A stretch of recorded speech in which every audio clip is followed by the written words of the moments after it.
بسم اللہ الرحمن الرحیم، اللہم صلی علی محمد وعلی آل محمد۔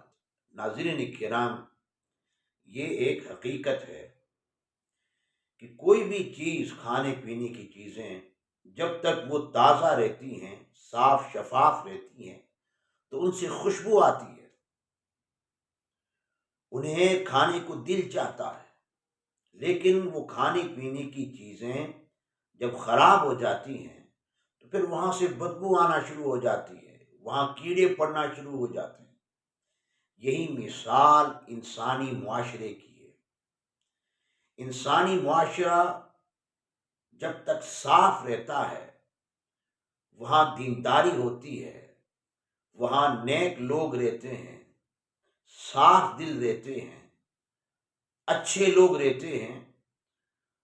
جب تک اچھے، نیک، پارسا، دیندار لوگ اس معاشرے میں رہتے ہیں تو پھر اس معاشرے سے اچھائی نکل آتی ہے۔ اس معاشرے سے نکلنے والے افراد دیندار نکل آتے ہیں، نیکوکار نکل آتے ہیں، معاشرے کے کارآمد لوگ بن کر نکل آتے ہیں، اور اس معاشرے کے لوگ پھر اچھائی کو قبول کرتے ہیں، دینداری کو قبول کرتے ہیں، اخلاق کو قبول کرتے ہیں، بد اخلاقی کو رد کر دیتے ہیں۔ جس طرح خلفائے راشدین کا دور تھا، اصحاب رسول کا دور تھا، وہاں اچھائی کو قبول کیا جاتا تھا، اور وہاں سے نکلنے والے افراد دنیا کے عظیم سپہ سالار کے طور پر نکل آتے تھے، جنہوں نے کیسر و کسریٰ کو فتح کیا۔ وہاں نیکی کو قبول کیا جاتا تھا، اچھائی کو قبول کیا جاتا تھا، جو نیک لوگ ہوتے انہیں قبول کیا جاتا تھا۔ اور اسی طرح حضرت عمر بن عبدالعزیز رحمۃ اللہ علیہ کا دور اچھے لوگوں کا دور تھا، اچھا معاشرہ تھا۔ کہا جاتا ہے کہ آپ کے دور میں دو مسلمان، دو اشخاص آپس میں ملتے تو دین کی بات کرتے، قرآن کی بات کرتے، ایک دوسرے کو قرآن سناتے، ایک دوسرے کو دین کا مسئلہ بتاتے، آج میں نے یہ سیکھ لیا ہے، تو نے کیا سیکھا ہے مجھے بتا۔ لیکن جب معاشرہ گندا ہو جاتا ہے، معاشرے میں بسنے والے لوگ، ان کے دل و دماغ غلیظ ہو جاتے ہیں، تو پھر وہاں سے اٹھنے والے لوگ بھی غلیظ ہوتے ہیں۔ پھر وہ لوگ اچھائی کو قبول نہیں کرتے ہیں، برائی کو ایکسیپٹ کرتے ہیں۔ پھر وہ پذیرائی اچھائی کو نہیں دیتے ہیں، برائی کو دیتے ہیں۔ پھر وہاں برائی ایک فیشن بن جاتی ہے، پھر وہاں برائی معاشرے کی ایک لازمی حصہ اور اس کا جز بن جاتی ہے۔ پھر برائی، بد اخلاقی، بد کرداری پھر اس معاشرے کی ترقی کا راز بن جاتی ہے ان کے مطابق۔ کہ جس طرح یہ آج کا معاشرہ ہے، آج کا معاشرہ ایک ایسا معاشرہ بن گیا ہے کہ جہاں اچھائی کو کم، برائی کو زیادہ پذیرائی دیتا ہے، اخلاق کو کم، بد اخلاقی کو زیادہ پذیرائی دیتا ہے، دینداری کو کم، بے دینی کو زیادہ سپورٹ کرتا ہے۔ حالانکہ اللہ کا قرآن، حدیث ہمیں اس بات کی تعلیم دیتے ہیں، لوگوں اچھائی کو قبول کرو، برائی کو چھوڑ دو۔ قرآن مجید میں اللہ رب العزت ارشاد فرماتا ہے والذین هم عن اللغو معرضون۔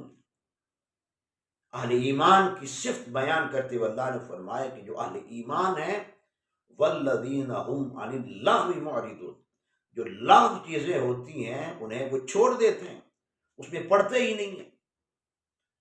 اسی طرح دوسرے مقام پر اللہ فرماتا ہے وَإِذَا خَاطَبَهُمُ الْجَاهِلُونَ قَالُوا سَلَامًا۔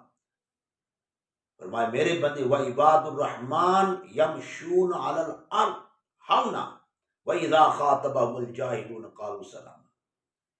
فرمایا کہ جو رحمان کے بندے ہیں وہ عاجزی انکساری کے ساتھ زمین پر چلتے ہیں، جب جاہلوں سے ان کا سامنا ہوتا ہے تو سلام کہتے ہیں، یعنی ان سے اعراض کر دیتے ہیں، انہیں منہ نہیں لگاتے، ان کی ٹوہ میں نہیں پڑتے، ان کی طرف توجہ ہی نہیں کرتے۔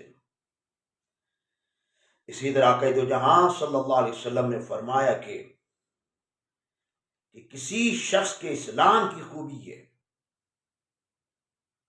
مرد کے شخص کے اسلام کی خوبی یہ ہے کہ لا یعنی اور فضول باتوں کو وہ چھوڑ دے، ترک کر دے۔ تو قرآن و سنت ہمیں یہ بتاتا ہے کہ اسلامی معاشرہ وہ معاشرہ ہے جہاں نیکی کو پرموٹ کیا جائے، بدی کو رد کر دیا جائے۔ لیکن آج کا معاشرہ الٹا ہو گیا ہے۔ آپ دیکھیں یوٹیوب پہ جو ناچ گانے کرتا ہے، بد اخلاقی پھیلاتا ہے، جو کسی کام کا نہیں ہوتا ہے، اس کو لوگ ملینز میں دیکھ رہے ہوتے ہیں۔ اب جن لوگوں کی میں نے تصویریں دی ہوئی ہیں، یہ کرتے کیا ہیں؟ بکواس کے سوا کرتے کیا ہیں؟ ہم یہاں گئے، ہم وہاں گئے، ہم نے یہ کیا، ہم نے وہ کیا، ہم نے یہ بکواس کی، ہم نے یہ بکواس کی۔ وہ کرتے کیا ہے؟ وہ دیتے کیا ہے؟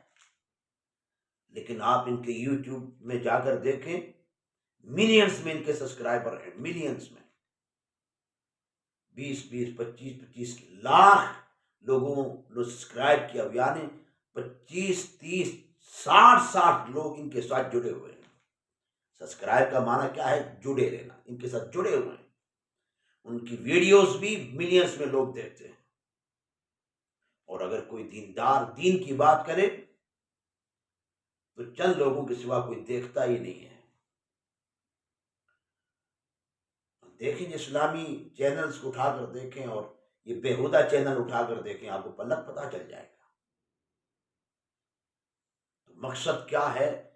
ہمیں ایک اسلامی معاشرہ چاہیے، ہمیں اس معاشرے کو اسلامی معاشرہ بنانا چاہیے۔ ہر اس شخص کو رد کر دیں، ہر اس شخص سے بائیکاٹ کر دیں جس سے تمہیں خیر نہیں ملتی ہے، جس سے تمہیں شر ملتا ہے، جس سے تمہیں کوئی کام کی بات نہیں ملتی، فضول لا یعنی باتیں اور کام ملتے ہیں، ایسے شخص سے بالکل بائیکاٹ کرتے۔ اللہ تعالیٰ نے کی توفیق۔